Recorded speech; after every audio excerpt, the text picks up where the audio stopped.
Okay, this is 2012 Jeep Compass Limited. I'm going to do the front wheel bearings. Jack up the vehicle. I'm going to take the tire off. Okay, tire's off. We're going to remove the caliper. It's 14 mil, one on the top, one on the bottom. Okay, bolts are out. We're going to pry off the caliper. There you go. We're going to tie that up to the springs, take out the pads, and then start taking off the mounting bracket. Okay, calipers tied up. Just take out the pads. So, remember which one goes where. Front.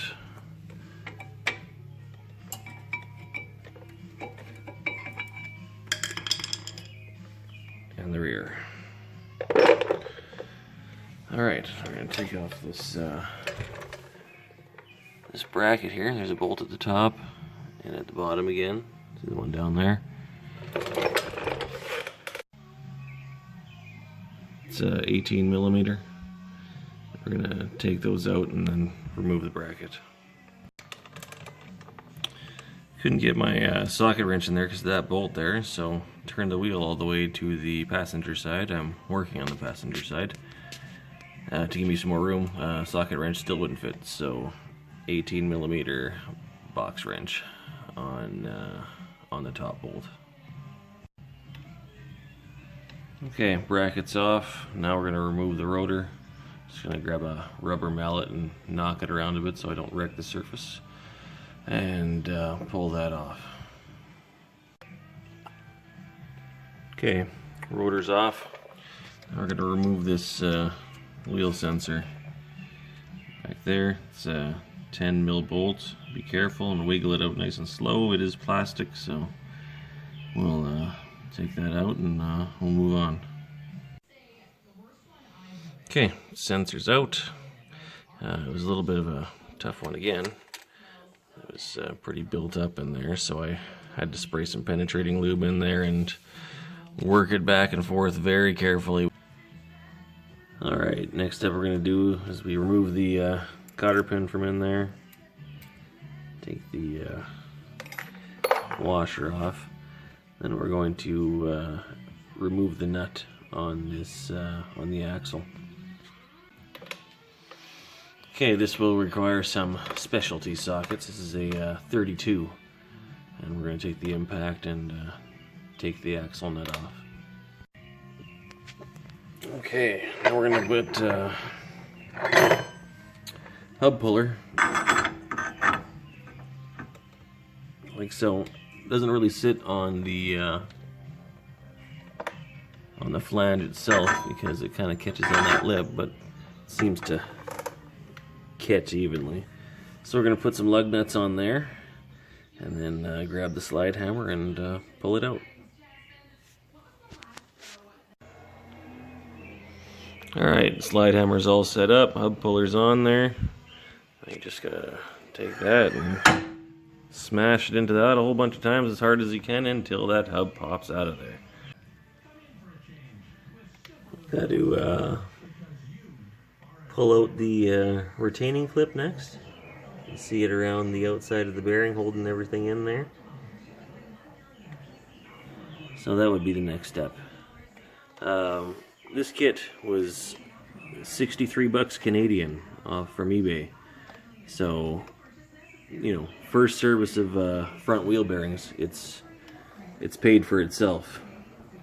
Definitely worth it. Okay, I worked the outside of the edge, just scraped it with a flathead, sprayed it with penetrating oil, got my screwdriver in like that, tapped on that end with a hammer, gave me the room I needed to pull it out from the bottom, and I'll just work my screwdriver around and pull the rest out. And there it is. snap ring out. Alright, next thing's next. The ball joint. We're going to remove this bolt here. It's an 18 mil. There's a nut on the other side. Same thing, 18 mil. Going to put the impact on this side, or ratchet, or whatever you got to use. And we're just going to put a wrench on the other side, a box end wrench to hold the nut. So we're going to remove that and be right back. Alright, ball joint pinch bolt is out. And now we're going to pop that ball joint out of there. So I've just wedged a pry bar, or crowbar I should say, between the top of the control arm and the metal part on the sway bar links, and it seems to be dropping the ball joint right out of there. Okay, ball joint's out of there. Now we're gonna pull this up forward, slide the axle out of there, so I can get the press tool behind there, and then we'll put the tool and the cups on, and we'll start pressing the rest of that bearing out. Okay, now we're gonna get ready to press it out. For those of you not familiar with this tool, the hub presses as a kit. There's a receiver end, so that would be one of these here. You're going to always press the bearing in the direction of where the retaining clip was, because that's what's holding it in, and friction, of course. So you're going to find something that fits right along the edge, the lip there, because you're going to want the bearing to go into this empty cavity. So you're going to need one of these, and then a cap for it, which fits nicely on top like so. And you're going to put the bolt through that hole there in a washer, and then it's going to come out the back here, where you're going to need the second part of your press kit. This one right here fits right in there. You got to make sure it perfectly fits to the outside of the bearing. You need to press the outer race of the bearing to get it out. It has to be a good fit. And then the bolt's going to go through that hole, and then a washer, and then the big the nut here at the end. And then that's going to press this plate into the bearing, and in turn press it into the cup and out of there. Alright, so this is what it's going to kind of look like when you're ready to start pressing the bearing out. See the cup's on there, perfectly around the lip, caps on, bolts in, pressing discs on, nuts on, everything's ready to go. So I'm going to take a wrench and hold it onto there, and I'm going to get a socket with an impact and put it on there. Okay, impact not strong enough, so I had to grab a long inch drive socket wrench and start reefing on it a bit, and finally heard like a little snap of the bearing releasing from its home, so had to do it this way. And then now we're gonna keep on giving her and get it out of there. I also had to wedge the crescent wrench underneath there, because there was no way I was pulling on this bar with both hands and holding that at the same time. So yeah, just wedge it under the strut, and that'll hold it in place for you for the nut on the back side. So it'll give you that extra strength you need to get it broken free on the outside. That is, if it's stuck in as bad as this one is. So just a tip for you. There you go, the bearing's out. We'll clean this up again a little bit. Clean out this groove here for the snap ring, and we'll start thinking about pressing that new bearing in. Okay, now I'm going to pull the bearing, the part that's separated, off the hub, just with a regular 2-jaw puller. The wrench is just there to give my bolt something to rest on. Yeah, so just you know, we're going to tighten this in, and it's going to pull that the rest of that bearing off.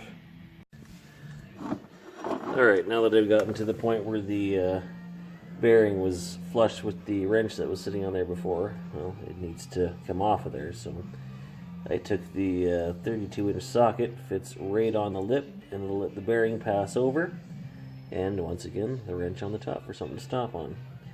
And then I'll back it off the rest of the way.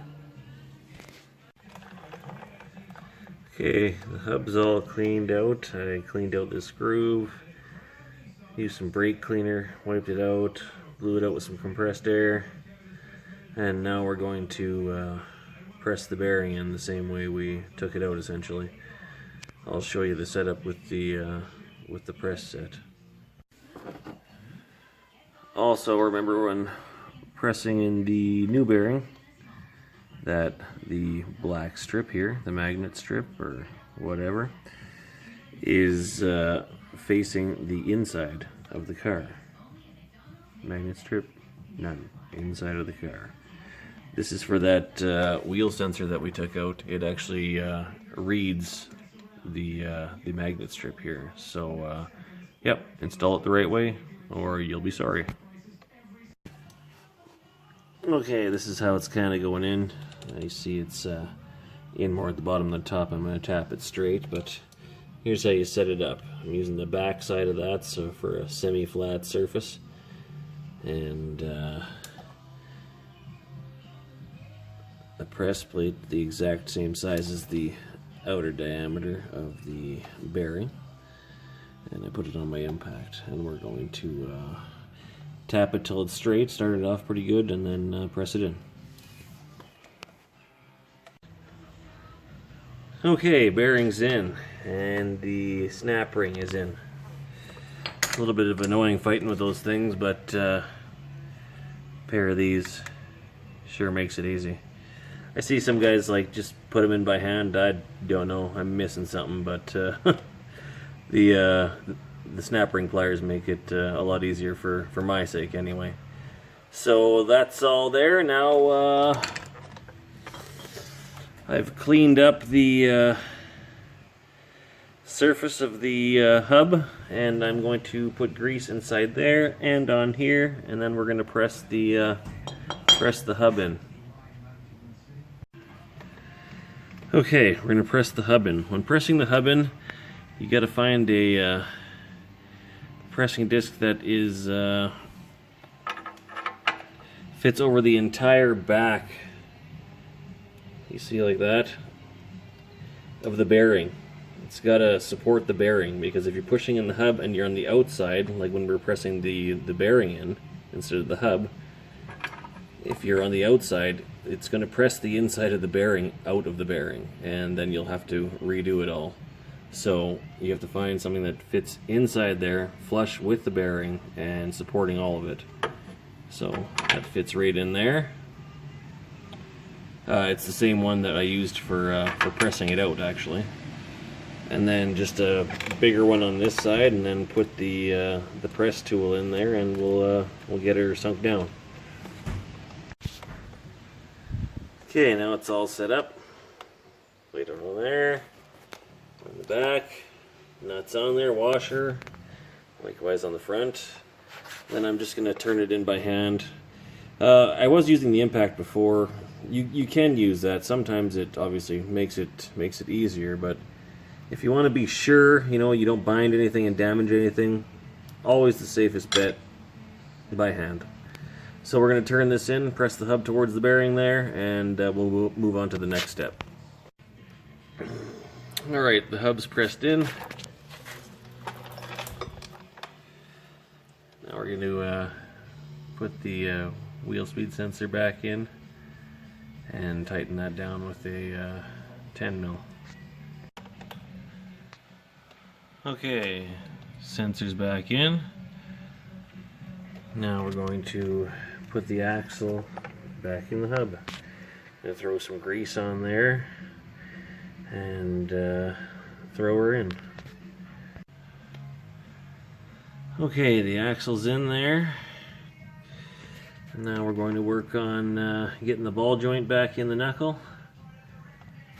And we'll get that in, and then we'll put the bolt in there and tighten her down. Alright, bolt joint's back in. They're going to put the bolt through there. It's a 18 mil bolt and nut. And torque that down. And then we will put on the axle nut and the washer and all that stuff next. Alright, the pinch bolt is torqued down. Got the washer and the axle nut on. It's got to be torqued to 180 foot-pounds. You can wedge a crowbar or something between two lug nuts while you use your torque wrench. So we'll snug that up and then put the cap and the cotter pin in, and that's it for that part. Now, before I was talking about how awesome this hub press set was for 60 some odd bucks, and essentially it is. The thing that sucks about it is the bolt. This did happen to me while I was pressing a bearing. It mucked up all the threads there. The replacement replacement bolt was the same price as the whole kit. So what I did is I just went to a bolt supply store and I bought a threaded rod, 3/4 inch rod, like so, and got myself a few nuts and made my own tool. This is harder metal than the one that they gave in the kit, so it was like 20 bucks for the rod, 10 bucks for the nuts, not even. I bought you know, a few extra. I think it was like a 3 foot rod or something like that, so I can make a whole bunch of these press tools out of one purchase.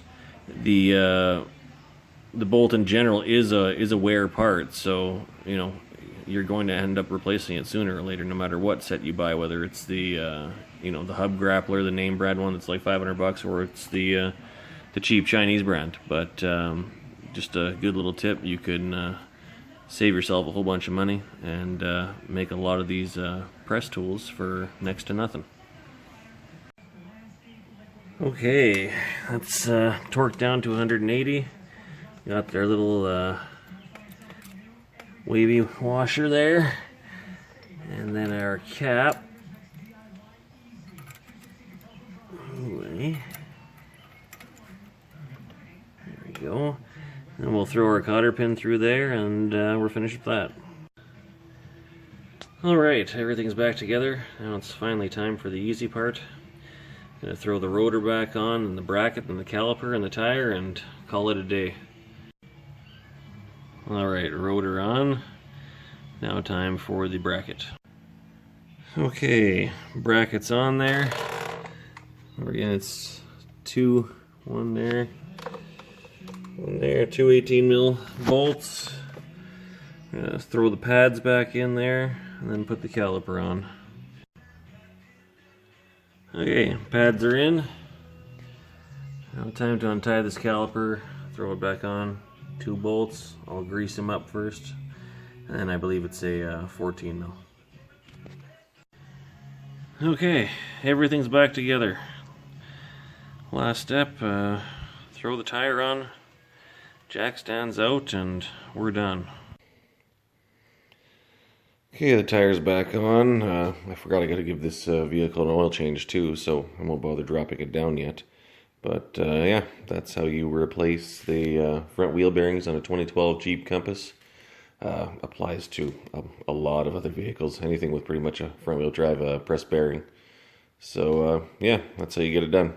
Thanks for watching.